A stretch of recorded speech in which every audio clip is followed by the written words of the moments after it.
Man, what an opportunity. I'm so happy to be here with Richard Brook. Richard, how you doing, man? How you feeling?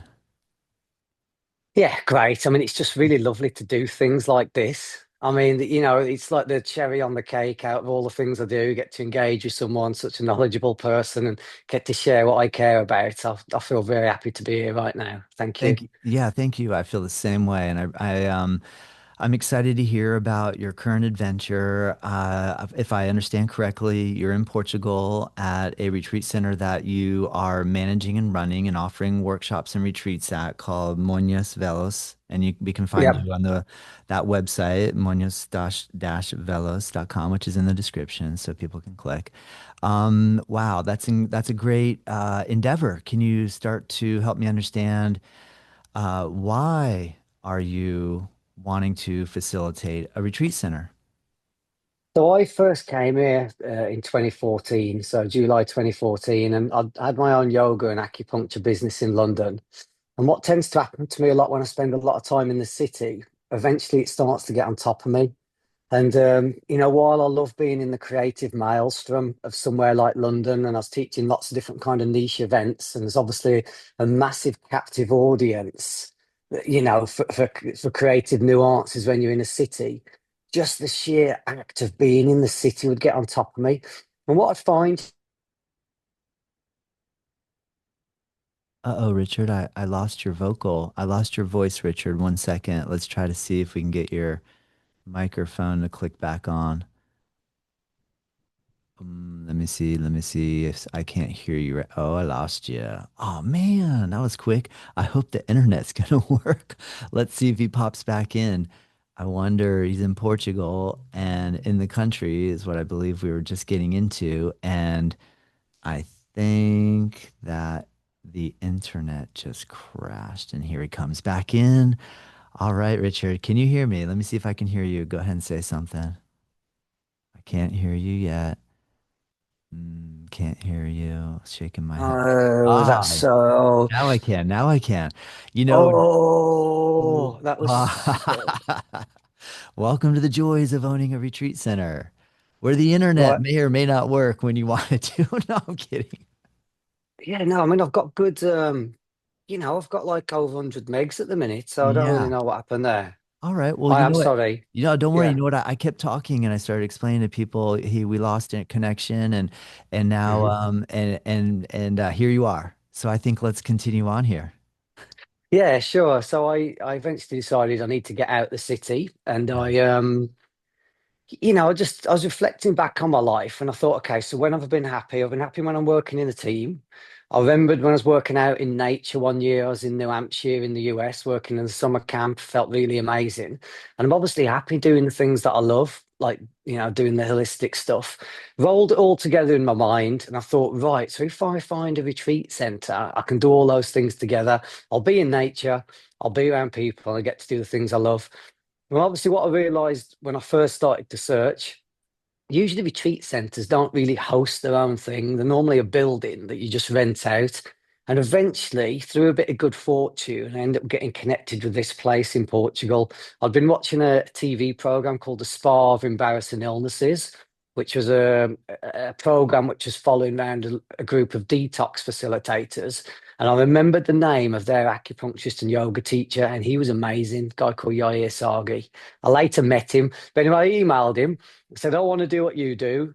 How do I go about it? He said, well, our company hasn't got any spaces, but try this place in Portugal, Moinhos Velhos. And I came out here and within 2 weeks, I felt completely different. Initially, my first, tranche of time was just a month. But within 2 weeks, I went from being this kind of tight, decrepit pizza CSI watching, just not a good state I was in to being out running every day, even all this connection, doing the subtle things I love with the teaching and the workshops. And I think in your life, once you push the bar up so high, someone said to me once you've tasted the light, there's no going back. I went back to London after a month, but after that point in time, it's always about getting back here. It's like, what am I going to do to keep my relationship going with this place? Did a year and a half backwards and forwards because I'm still running my business in London. before finally I made the full transition to coming out here. That wasn't the end of that story, but I'll just share that bit for now in case you got anything on that. Yeah, that's so interesting. I hear you. I mean, I love the fact that you did a little homework. You didn't just like go on a home buying website and say, I'm moving to that place. And then, you went and checked it out, which seems very smart. I would imagine that'd be critical. And then obviously since that kindled the fire and spirit to get back there, the amount of work it would take to continue that momentum and here now are you officially grounded and landed there? Like are you planning? Yeah, Tell me. yeah. I mean, the journey since then, there's been several ups and downs. So first of all, I did the year and a half backwards and forwards, and that was really interesting because I think if you go somewhere once, you can have quite a random experience somewhere. But if you actually go backwards and forwards, like I did every month, so I'd come to Portugal for 10 days every month and then back to London, you actually get really clear really quickly about how each place affects you. And again, I noticed every time I come to Portugal, I felt so light, I felt so connected to my body.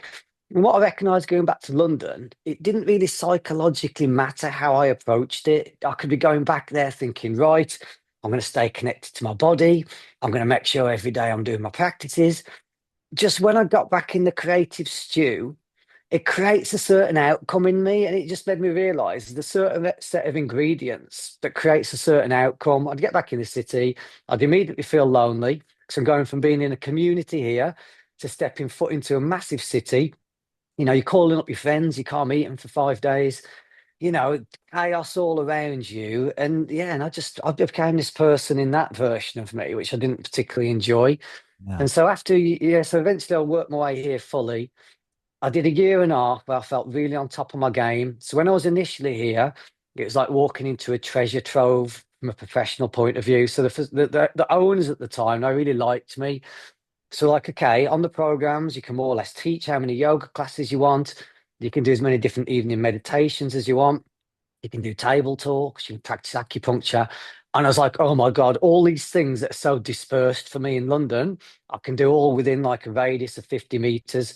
I can get in people's heads, I can connect with the heart, I can teach them, I can treat them, I can do all these different things.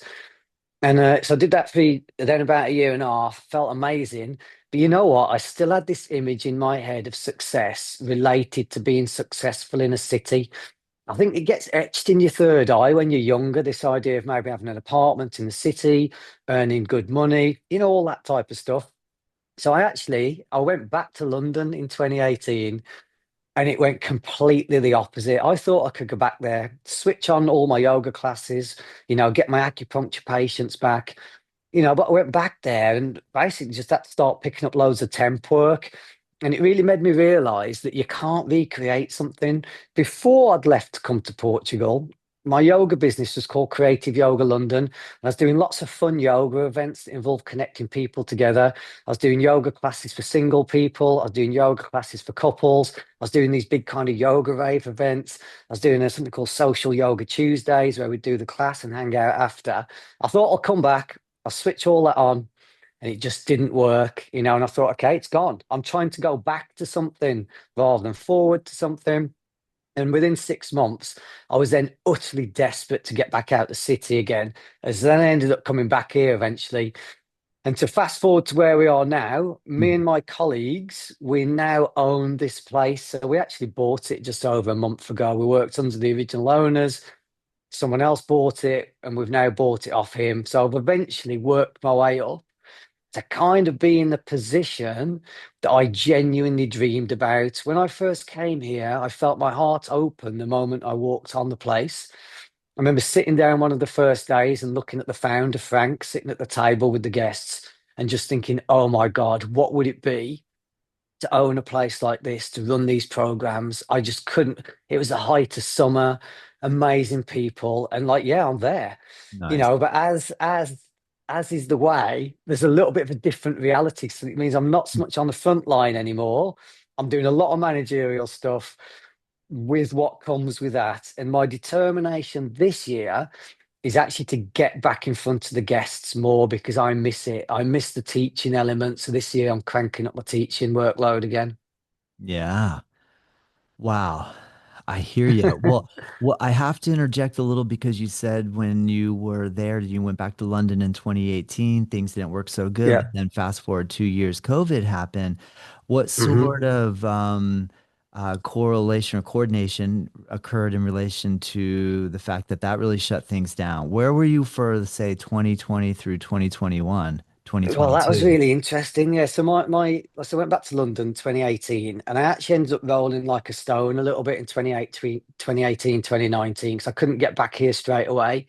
And so I actually wrote my book during that time. And Uh, then just when we got, but you know what? I always wanted to come back here, like always. And I kept emailing them and, they didn't really have space. And just before COVID happened, I'd been back in England, didn't work for me. And I thought, okay, the only place I really feel comfortable is actually in the Algarve. So I thought I'll head back here without knowing eventually where I'd end up. And on my way down, I called this centre again one more time, spoke to the boss at the time, and said, look, can I even just come to be here? It was a dream of mine to get back here because I felt when I left the first time, I always thought I could get back, and circumstances meant I couldn't. And they said, yeah, fine, come back then. Things weren't going so well for the centre at the time. I got back here. And within like a very short period of time, the start of 2020, that was when lockdown come. And if I hadn't have made that call, right, when I was driving through France or Spain, I don't think I would ever have got back here. And the thing was, when I wasn't here, I felt like I'd messed up my entire destiny. I felt like I was mm, stepping outside mm, of what my purpose was. And I was literally thinking to myself, this lifetime, I've made a right mess of it. I've completely made a mess. And I'm gonna have to wait till I come back again to get back on purpose. And so I was so lucky to get back in. And then when COVID came, we did 2 6 month periods of complete lockdown. There was no money coming through the centre. We got to live out in nature. So that was lucky. So we weren't so exposed to some of the stuff that people were in cities. But it was yeah. tough, like financially for the centre at the time. Yeah. Yeah, yeah, I believe it. I think it was tough for everybody, right? I mean, obviously a few people Yeah. made well, like Zoom and everything, but for those of us that were working in a close quarter space, hands-on, I work as a massage therapist as well, or like acupuncture where we're, making contact. Yeah. It was an interesting challenge for sure. Yeah. Well, what sort of takeaway have you received in relation to watching all these challenges that have come your way? And where you are now. And then for our listeners that probably are experiencing some challenges too, in relation to what you said about I felt like I was not following my path, or what value do you feel there is in those moments of feeling like you're not doing what you really dream of doing, that you're going backwards, so to speak? Yeah. Do you feel there's value in that? When you look back on that, can you pull some value out of that sort of struggle? Yeah, absolutely. Because it kind of taught me in a way, you've got to be very careful what you quit on, and it's to do with where the point of engagement is. It's like when I actually go into a yoga pose, it's like when am I not pushing and when am I not holding back?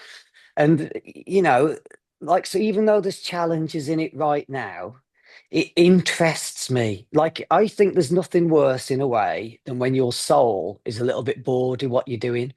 So even though right now I've got a load of challenges going on, some part of me is super, super interested in it. And sometimes we get these times in our life where we just think, oh, it's all too much. But having stepped almost completely out of that for 2 years and felt like what a black hole that actually was, I'm very careful now not to relinquish something that's got value in the same way. Like I said, but there is a sweet spot because Mm, that also doesn't mean making yourself a martyr to the cause and also putting yourself through a lot of pain when it's not really feeding you. But there's a nice point of engagement where I feel interested and engaged what I do. Like I said, just when I teach it actually in my yoga classes, we go into a twist, and I tell the guys, I said, when you first go into this twist, I want you to stop at your first point of resistance because that's what engages you. If you stay there too long, you're going to get bored. So then you have to move a little bit further. But then you also don't want to force yourself into this posture, like use loads of energy and not feel comfortable either. So for me, it's like this sweet spot in life. And yes, the value is in not relinquishing stuff too soon because I've seen the edges. I think I've been overoccupied sometimes in my life and stayed too long in things. And then I feel like I've also walked down a path where I've been bereft of purpose and it wasn't nice. I didn't like it at all. Yes. Yeah, I hear you on that. Well, I can definitely relate. You know, as an acupuncturist and a yoga practitioner, when we look at yoga philosophy and or theory, we hear about the 72,000 nadis that make up the energy channels of the body. Then we go over Hmm. to something like Chinese medicine, where we see different meridians associated with specific organs. Yeah. What sort of correlations have you made in relation to the similarities of what yoga is attempting to do and what Chinese medicine is attempting to do? And what differences have you found where each one really does stand alone in its own sort of purpose? Well, that's a really interesting question. So maybe I'll start with a bit that I think overlaps the most first. So in both Chinese medicine and in the style of yoga that I teach, Drew Yoga, we talk about the heart as being the supreme controller and the heart having a sense of primacy. And so for me, like when I'm treating someone with acupuncture, as skillfully as I can, I've got to try and get as close to their heart. Because if your heart isn't really in something or engaged in something or energetically opened, then everything else tends to go into a state of distress. Like we see it as like the king, sitting on his throne and he's passing out all the messages around all his soldiers. And if the king suddenly goes missing, everything else falls into disarray. And with the style of yoga I teach, there's a massive focus on the Anahata chakra, so we always are teaching a really light way. I try and make it fun and I try and, cultivate an atmosphere in the space where I feel people's hearts is enabled to open. And for me, that's by teaching in a soft way, because that's what suits me. When I start my classes, I'm often talking to people. I'm saying, look, there's a big difference here between me saying, right, you're going to do a chest opener and crank your chest open. I said, that is not the same as your heart energetically feeling met. And I'm aware there's lots of different styles of yoga, so it's kind of what switches you on. Mm. But for me, then, when they're in the yoga class, opening the heart, we got this phrase also in Chinese medicine. We say where the heart is like the quietest whisper of any of the voices that you hear in your head. And it's the yoga that takes me there. It's the yoga that sufficiently quietens me down and creates the balance in me. And when you push that heart energy up to the surface, the same way as it does in acupuncture, it sort of takes command again of your energetic network. Also, when I push the heart to the surface in a yoga class, I think then you start to hear your deeper, more creative self, and that's where you find the space to touch into what these deeper parts of you are. And I used to use like yoga and meditation a lot in the past when I first discovered it. Actually, as a way I think of trying to get around and do a bit of bypassing. And then later on in my life, I learned that the inward journey that I take when I do yoga and meditation is bringing me closer to my creative voice, which needs to then take me out into the world to act on it. I always used to think it was all about letting go, let go of everything, let go, let go, let go. And actually, that's where I find my creative impulses.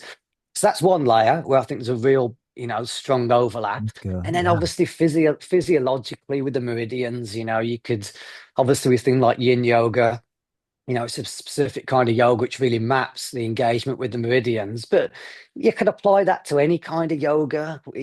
Just when someone goes into a particular asana, you can look at it and think, okay, so there's an engagement there with the bladder channel, there's engagement with the small intestine channel. But you know, I'm going to slightly segue. I hope it's okay, but Please. I think we actually do yoga to keep us flexible so we can dance. Because the one thing that I find can really hit the mark in your body in a different way, Yeah. I actually think yoga can still be quite prescribed, right? And some things you do can really be on the money with what you need right now.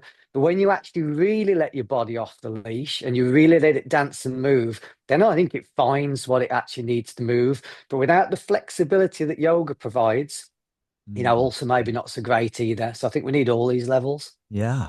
Oh my gosh, cool.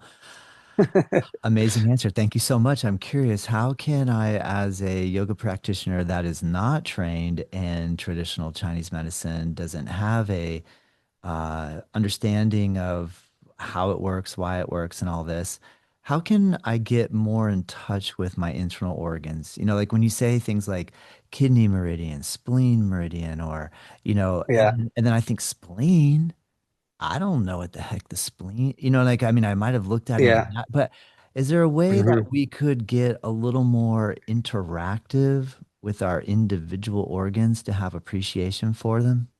Yeah, absolutely. I mean, you've got the more classical theories, I guess, where you could even, I mean, in a sense, you could analyze your own behaviors. So let's say, you're talking about the spleen.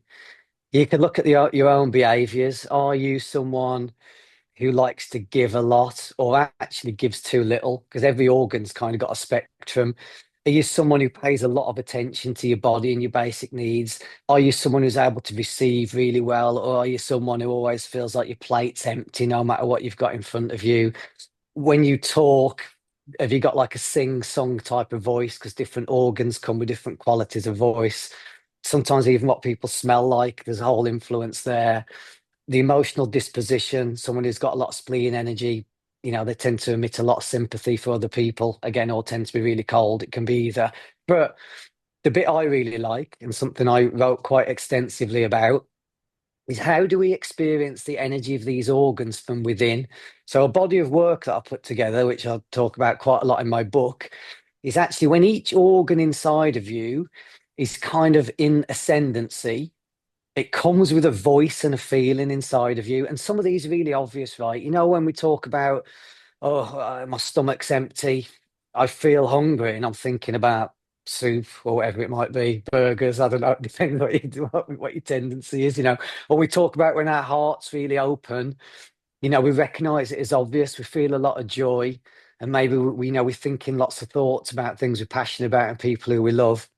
I put together a body of work through a lot of meditation, fused it with five elements theory, and kind of came up with a set of internal voices for each particular element or organ.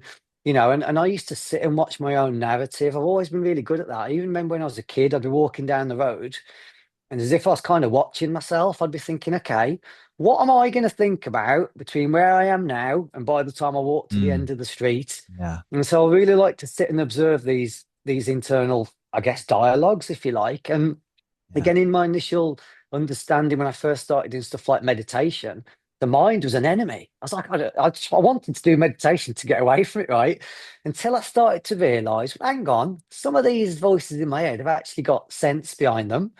And that's the body mind talking to you that's got intelligence. There's lots of layers to the mind, but one layer is the body mind. So for example, when I'm thinking structured thoughts to do with planning and decision making, places I need to go, things I need to do, it's my liver and gallbladder. When I'm thinking about things I'm passionate about, maybe, intimacy, connection with people. Again, slightly more obvious one. It's your heart talking to you, your heart and small intestine are paired together. Um, when you're thinking about food, meeting your basic needs, stomach and spleen, when you're feeling the need to create space and throw things away, that's the metal element, which is your lungs and large intestine.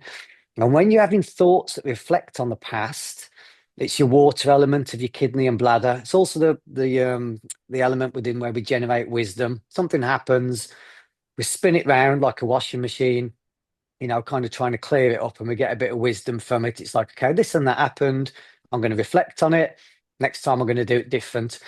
And I love now watching these different parts of me talk to me because it really helped my relationship to understand with myself, to understand that these voices in my head aren't something I need to run away from.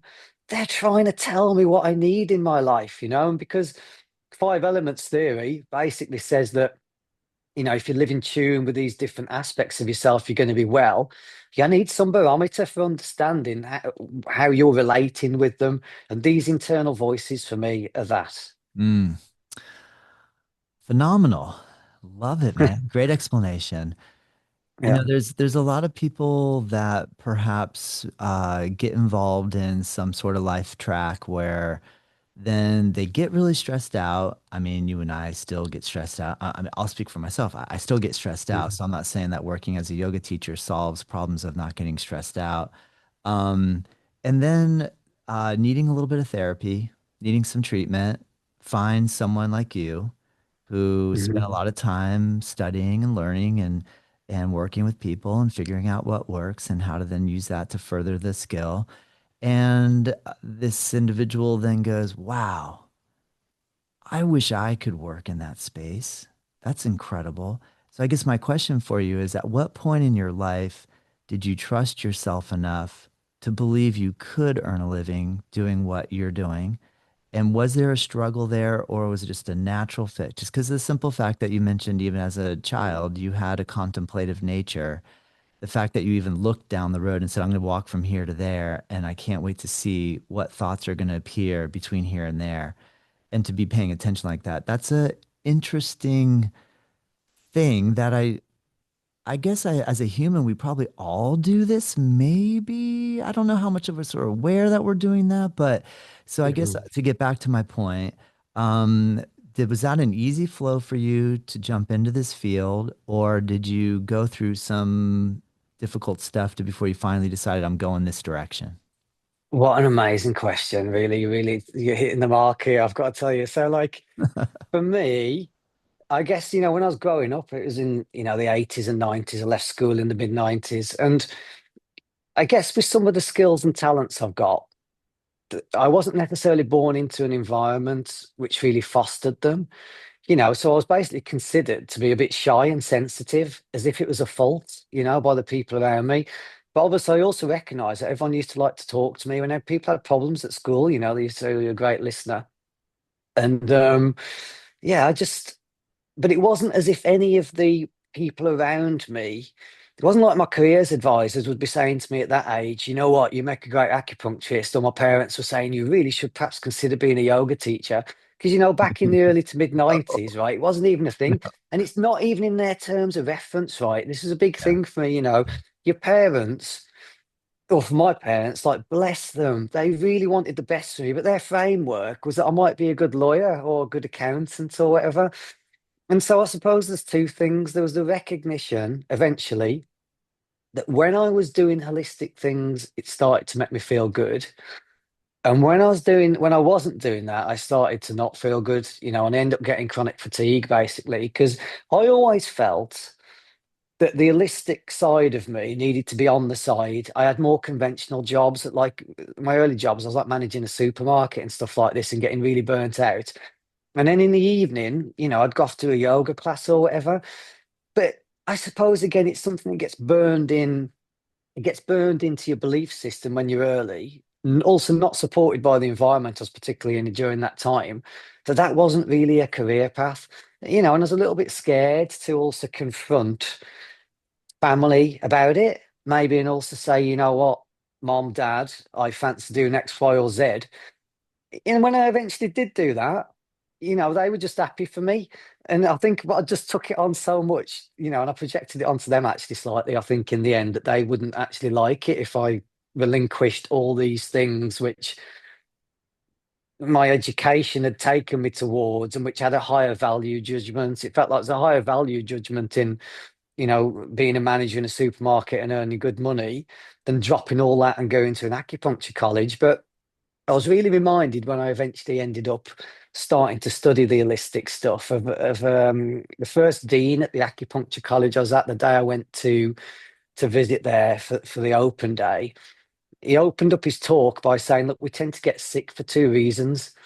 Either we're doing too much of something that we shouldn't be doing, or we're not doing enough for something we should, which is actually more or less the same thing, right? It basically Yeah. means you're A on the thing you're meant to do. And I thought, you know what, he's right. I'd had chronic fatigue for a year, hadn't worked. And what had happened is I'd had a year off. I went back to work. And within 6 weeks, I was really sick again. And I was on my hands and knees in my bedroom thinking, oh my God, I can't even have a basic job. Because I went back to work in a really basic job. And I remembered being there, and eventually the penny dropped. I thought, well, hang on, in this year when I've had fatigue and not worked, actually, when I've gone to a yoga class, I feel fine. When I've been going to this reflexology evening class, I feel fine. When I'm sitting down and reading all these books on Taoism, I feel fine. So eventually I just put two and two together and thought, so what if? What if I actually validate this as my life path? Mm. And then a series of quite incredible coincidences happened, which is a whole thing in itself. And, I ended up studying acupuncture. But I think validating what your skills are, and I call it following the clues. So if anyone out here is listening, I think a lot of people are born with inherent healing skills. I don't necessarily mean it means you have to drop the rest of your life in order to do them, because I think health and well-being is also about a sense of direction. And as long as we're moving towards the things that feed our soul, so if you've got a healing skill and not using it, as you start to move towards using it more, great. But it doesn't mean you can't maybe do your other job at the same time. You just got to be pointing in the right direction at life, and maybe eventually it will flip over. Yeah. You turn Yeah. the volume down enough on one thing and you turn the Yeah. volume up enough on the other, Yeah. and then Good it does its analogy. own thing. Yes. Yeah. Yeah. Well, I love the way you explain that because it's like, I think of all the years that go into, here we are now. And so to be able to see it from that level of, and I love the analogy, very simple, just turning the volume down on one and up on the other and very gradual shift. So it's not like all Yeah. volume off, full blast. I mean, full blast on the other won't even happen. And Yeah. you really, that's not even possible. You have to start from No. zero. And I mean, It's a trick of the mind. yeah, yeah, it's Absolutely a a trick of the mind. It like trick of the the mind mind. likes black and white, right? Life is the grey bit, right? As long as you're walking in the right direction, you tend to get there eventually. It's cool, Richard. I feel inspired talking to you. I'm just glad that you believed in yourself enough to go forward because I can feel your passion, excitement for what you're doing and what you're into. So now that you've made it here, you have a retreat center. I guess first question, are yoga teachers and or retreat facilitators renting space at the center that you now own, or are you the full-time, you and your team, the full-time caregivers, so to speak, and people are coming and visiting? How are you planning to structure it? So a little bit of both, right? So this centre was set up as a specialist juice detox and yoga retreat. So it's set up in 1992 by a Norwegian couple. So it's always done those programs.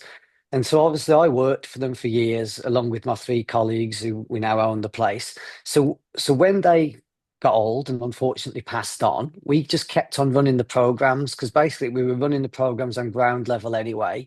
So we carried on running these juice detox and yoga retreats. We've gently evolved them in different ways, as things go along, you change and tweak little things. But essentially, the intelligence in the place is running these juice detox and yoga retreats. So we do 25 a year, and it leaves about 1 week every month where we've got a space. And actually, this year, for pretty much the first time in its history, we're actually having a really big push on trying to fill those gaps between our own programs. I mean, we can't work every week back to back. You just can't. But what we've found is that having a week in between where you've got someone else's retreat on the site actually keeps the energy levels up here. And it's actually quite nice. It's fun. Like our programs are really therapeutically intense, and I don't want to put any illusions out here that sometimes it doesn't take a lot of energy because it does. Like it really does. And when you've done like 14 days in a row, two 7-day programs together, you need a week off. And having someone else on site at that point doing Yeah. their thing Yeah. would be joyful for us. Yeah. Wow, that's cool, man. So I I have done juice cleanses before. I found it very interesting. I started small, 3 day, then I did a 5 day, and then another time a 7 day, and I think the longest I went was a 14 day. And then I Good. stopped doing them because um they're always in the back of my mind. Like, I probably should do 3 days right now, like I had a little too fun over Mhm. the holidays and it would feel good to so I guess I want to pick your brain a little bit about,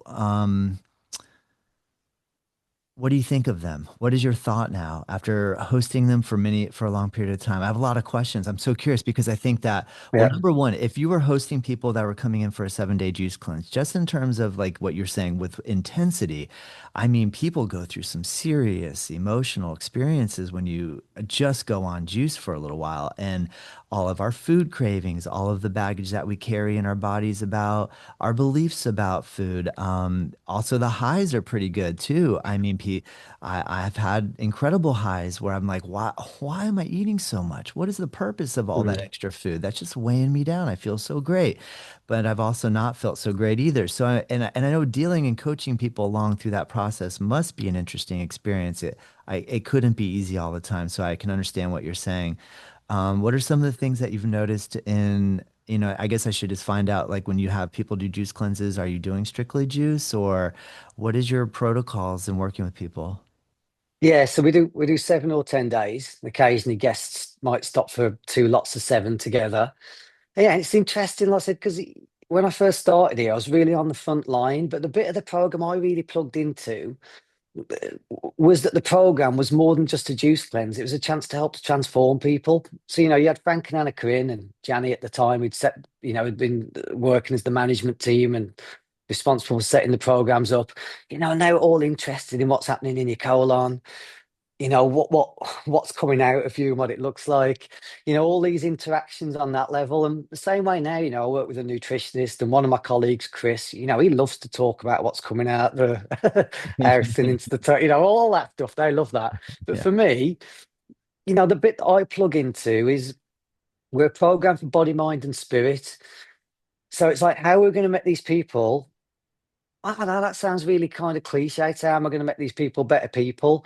But it's like the bit I'm interested in is getting them in here, also teaching them yoga, teaching them meditation, helping them to learn holistic principles, how to learn to manage the stress in their life, how to get more connected with themselves, so that when they go back out, that then they'll also living their life in a better way. And in itself, the bit that I'm really interested in could even stand alone as its own program. But obviously, having worked with the juice detox aspect of it for so long, what I recognize is it also makes people really malleable. Like I said, people are going into such deep, intense therapeutic practice.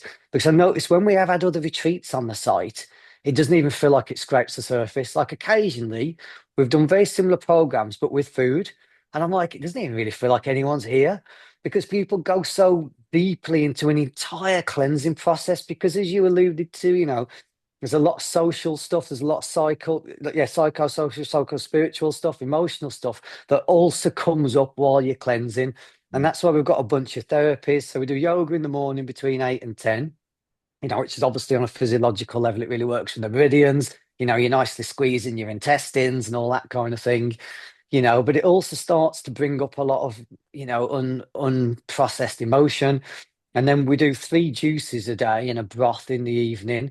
But in the morning, people can go and have treatment. So obviously, I do acupuncture. We've got several different types of body work. Another juice at 1 o'clock. In the afternoon, they can have more treatments. We do a table talk with another juice at 4 o'clock. So here we've got a nutritionist, starts the week telling them all about autophagy, all the different, because some people really come for that. They love that side of it. Other people are coming because they want to get away from the city, right? They're burnt out. They've been living a bit too hard and they need a reset. Um, After 4 o'clock table, they can then go and have a sauna, swim in the pool. And then as an evening meditation, we do lots of things. Sometimes we do an ecstatic dance. I used to do a workshop on life purpose. We've got a sound healing session. My colleague Chris, sort of devout Shivananda yogi, does this Shivananda inspired fire ceremony, the Agdiotra ceremony. We do a tea ceremony, and we've got some great people here, all plugging in their thing, really enthusiastic facilitators. And so no matter which bit of it you're interested in, if you're really interested in even just losing weight, because people come for that as well. But whatever your point is you arrive, there's a lot of different dimensions and spectrums of personal development going on here. Whether you just need some space and you want to go for a walk around the reservoir every day, or if you want to have time and space to really connect with yourself and dive deep into the therapies, we can cater to the whole lot. We Yeah. hit every Yeah. level basically. Yeah. Incredible. Amazing. Yeah. You're bringing it all in. So I can understand what you're saying, Yeah. where people can find interest in and then open up their mind to a whole nother thing. So Yeah. incredible. So I'm also curious, have you had to and or do you speak Portuguese? No, not really, not really. I've been here 11 years, right? And where I am in the Algarve is a big expat community. We all speak English on the site, right? So we've very rarely even had Portuguese staff.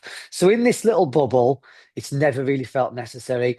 When I Yeah. go into Lagos, which is the nearest town, it's a tourist town, so the people here tend to mold to you, but when I'm out, and if I'm being honest, particularly if I'm on a date with a Portuguese woman, then it tends to come up as a problem because they find it a little bit offensive, to be honest. I haven't learnt it.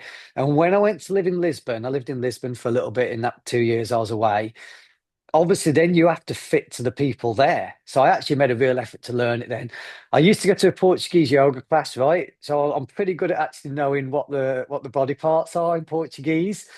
And I reckon I could probably maybe read, maybe not write it so well, but when it comes to listening to it and speaking it, I've got very little confidence. It's just I'm plenty intelligent, but that bit of my brain, it don't seem to be my best friend, if I'm being honest. I hear you, Richard. Yeah, it's a it's a tough thing to learn a new language. Oh my goodness.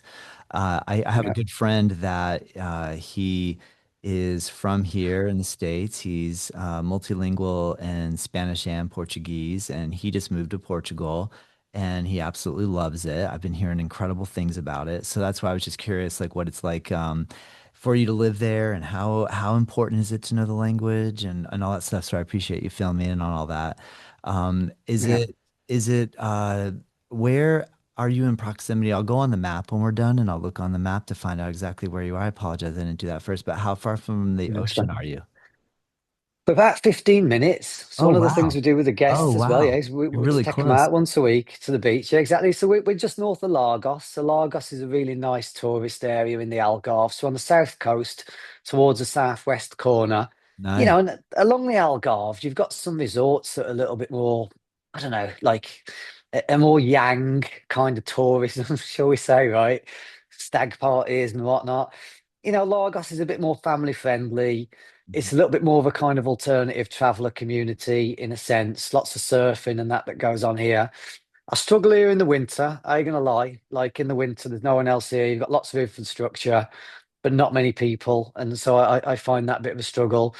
But there's a lot of holistic things. The saturation level in this area for holistic events is absolutely outrageous. It's almost like as far south as you can get in Europe before you'd end up in Africa. And it's as if people have kind of got sucked down here who are Interesting. interested in conscious activity. And Wow. some people have told me, that they reckon there's very special properties. Now, I've never checked this right. I've never verified this, but someone even told me once that when it was the ice age, apparently it didn't ice over here or something. I stand to be corrected on that, but there's a massive amount of holistic stuff happening here. And our retreat center, it sits on something called a synchronic line. So a synchronic line is like an energy conduit. And I don't know if you've heard of a place in Italy called Darmanhur. It's a spiritual, scientific, and artistic community Hmm. where these synchronic lines cross over. There's two of them that pass around the planet. And so what they did in Darmano is they built these underground caves, temples, that they put loads of high vibration information in. So it would feed out along these energy lines, and our center sits on top of one of them. Wow. Plus, there's loads of quartz in the ground here. So the energetic properties of this site are really special. I mean, it makes everything a bit more intense, but it feels like the energy here is pushing you up and out. It's really strong. That's amazing. I mean, it sounds like you were picking or picked up on that the first time you went there because you said that you felt very like, wow, this place is incredible, so that, potentially that's what I you were mean, feeling. I felt that even before I Yeah. arrived. I remember Yeah. speaking to someone on the phone even before I came, and just having this really, Yeah. I having this Yeah. really lengthy conversation with them, as if some part of me was already here. Yeah. And then the day I actually walked onto the site, it's as if I could feel my heart opening. I was like, "Oh my God, this place is amazing! That's Just a cool. place of joy." Yeah, Yeah, amazing. So then what it sounds like you've gotten planted, you've been there officially as the owner operator, co-owner operator for a month.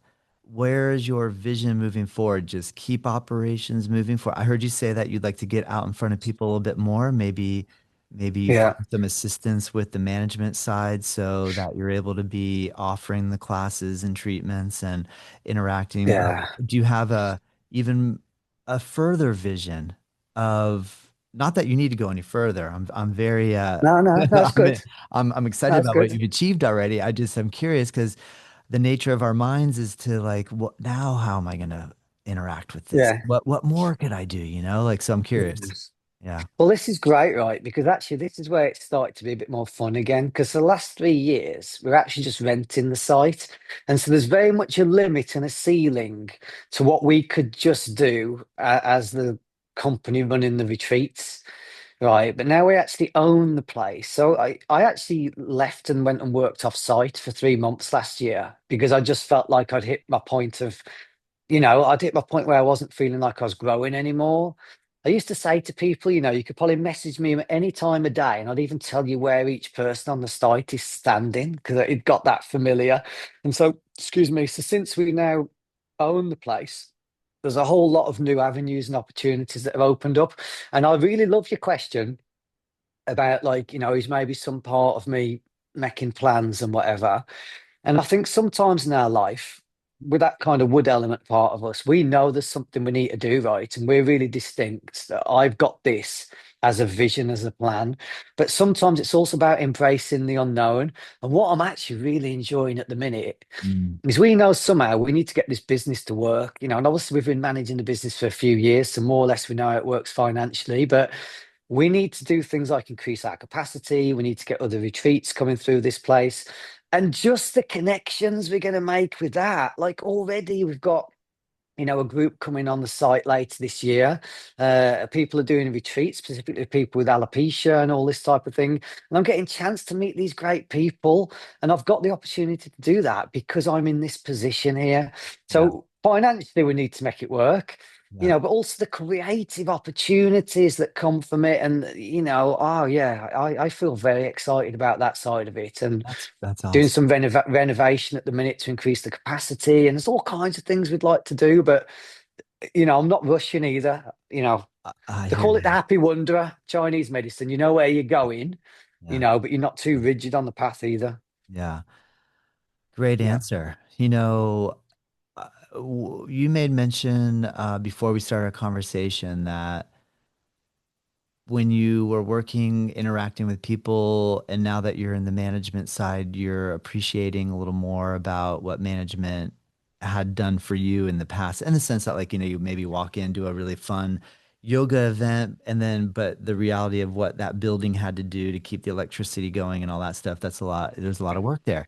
So I Yeah. guess, can you talk a little bit about to those of us that are not aware of the behind the scenes work and just how you're learning to integrate being good at both. Oh, wow. So, I mean, I witness that every day, right? So, when I first started here, I was kind of in this middle tier. We have a lot of volunteers. We're essentially a community which runs the business, and we've got a lot of volunteer staff. It's great because we get people come in because they want to spend time with us and learn things. And we also get, obviously, to take, to use their skills in a mutual exchange. When I first got here, I was nicely ensconced in this place of working loads with guests, doing all these great workshops, having all the fun with the volunteers. And I used to see the managers come down like super stressed every day. And I'd be like, what's wrong with you guys? And what I recognize now is when I walk down the site and I walk into the house now where essentially all the volunteers and the staff are hanging out, as I was 10 years ago, I'm looking through the eyes of the manager, right? So I'm thinking about the person who's, I don't know, who's got the feet on the furniture and it's irritating me. I'm looking at the person who I know is eating the box of sweets that we've bought that are meant to go around everyone. I'm looking at the person who I know was late for the shift this morning. And I know they're also looking at me, thinking, right, this is the guy who does our schedule. This is the guy I need to ask any questions about how long I'm going to be staying here for. This is the guy I need to ask about to do with this, that workshop, and if I can change it to this. Like, so I basically feel like I'm in a role pretty much 24/7. And last year it started to bother me a bit because I started to feel like I needed to distance myself slightly from the team. Yeah. And then I thought, this isn't right because we're a community. I'm not just a boss, and I was once like kind of on ground level, kind of at the heart of it. And so I've made a real effort again this year because what I recognize is the closer connection and the more communication, empathy I build with the people around me, the more it actually offsets being in a role. And obviously, like there's like 4 or 5 people I work really close with here. And because we're on the same communication affinity, I don't care if they come up to me and ask me a question about, I don't know, when we've got to get the car fixed tomorrow or the oven's not working properly, because I don't know, it's still fun. So I think the closer I can try and build these connections with people, actually the better. So this year I'm trying to get close to everyone again. Yeah. And But it's not easy, you know. Like today, there's been a whole bunch of challenges, and I walk down there, and they're probably still the team down there, probably still expecting to see the same guy who was down there yesterday, laughing and joking. You know, but I've kind of essentially got one on me because I've got all this stress sitting on top of me today, and yeah, so it's like I don't really, to be honest, I don't really know how to answer that other than it's a Yeah. journey I'm trying to work out, Yeah. if I'm being Yeah. honest. Well, And thank some you for, quality yeah. time with people, the better I can. Yeah. Well, thank you for being honest. I love hearing all these ins and outs, and I think that the more we can understand all the logistics, it just builds appreciation. Like even if I'm listening to this conversation and I'm getting ready to go take a retreat somewhere, maybe when that manager comes through, I might be a little nicer to them now because I can understand what they're going through. So I think being honest about all Yeah. this is absolutely key. We don't want to create a facade that like, oh yeah, being a No, manager is just the bomb. It's great. yeah, The no, other real not at all. another realization I had this week is that with the heaviness of the amount of stuff that we have to manage to keep the infrastructure in place, so that we can come together. I guess I woke up this week after having a challenge and went right to my gratitude practice. And it just felt really obvious that the whole purpose, this is my own personal mission. My whole purpose is to create a space where people can come together. The more I look at the way technology is working with, as we are as humans working with technology, the way information is moving around, the way we are maybe connecting really good with some folks. Like I can connect with you super easy. We just jump right in. It's no problem. We're sharing Yeah. common ground, but we can see where there's situations where it's hard for folks to connect in. And when I was teaching a class the other day, I felt like because I don't talk about any sort of right, left Mm. conversation and keep it very neutral, I was able to look around the room and think, it doesn't even matter what any of these people, what their actual beliefs are in the sense of like whether we all jive on the same thing or not, because we all came together with a common goal of practicing yoga together, that having Hmm. a unified purpose really gives an opportunity for us to actually feel community. So I had this kind of overwhelming feeling of like, all I really have to do is just get people together and try to make the space feel like we can all just practice. And I guess so. I just wanted to ask you, what are your thoughts about that? And do you feel like that's a worthy goal? I think I know what your answer is going to be, but yeah. Yeah, I mean, absolutely. Like, there's certain things which supersede role. You know, when I think about it, the little phrase I get in my head is, "Well, everyone's got a heart." You know, and if you can hit people on that level, and it's like when I'm teaching a group down there, you know, sometimes I've got 12 or 13 people who have all come from completely different life contexts. You know, some are extremely successful businessmen we get here, or some people are other professional therapists, or, you know, whatever. It doesn't really matter. But when you've got everyone in that same environment, there's a connective vulnerability. I've never used that phrase before, but I quite like. There's the connective vulnerability Wow. when you get people in that energetic climate where you're kind of going through a group Yeah. transformational Yeah. journey together, Yeah. which binds you all together. You know, some people we've had here, and I haven't really had a clue who they are. And then, like afterwards, you kind of figure out, oh wow, you're someone who, in a different context, has got a whole lot of other prominence or whatever. And it's like, well, so what?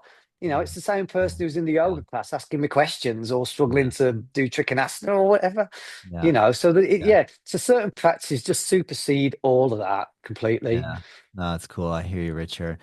Man, well, thank you so much. I really enjoy your enthusiasm and your zest for life. It's refreshing and I really appreciate it. I hope that those of you listening, if you're traveling to Portugal, you'll click on the description links where you can find Richard's website, which is creativewellness.co.uk. You'll see it there. And then the moinhos-velos.com, which That's it. why sorry to butcher. I have not studied Portuguese either. And Yeah. so with that being said, hopefully some folks will want to come visit you there and myself included. I hope to make it to Portugal to visit my friend. And when I'm there, I'm definitely going to come visit. Is there anything else, Richard, that you feel like you'd like to share with us as we turn toward our close of our session? Is there any words of inspiration, motivation, or final thoughts that you have that you'd like to share with us? Yeah, well, just if something I've said kind of touches you, and you want to get closer to it, then I'd love you to come here and just try and stay close to yourself in your life. Try and do the things which exhilarate you. Try and keep doing practices which bring you closer to your own heart. There's only one of you, and you've got to do the things which kind of switch you on, and yeah, try and stay close to what you need to do to make your life feel good for yourself. And then you benefit the people around you too. Yeah, there you go. Well said. Awesome, man. Thank you so much. Thank you, Richard. That Yeah. was fun. I Yeah. appreciate it. Thank you. Thank you. Thank you.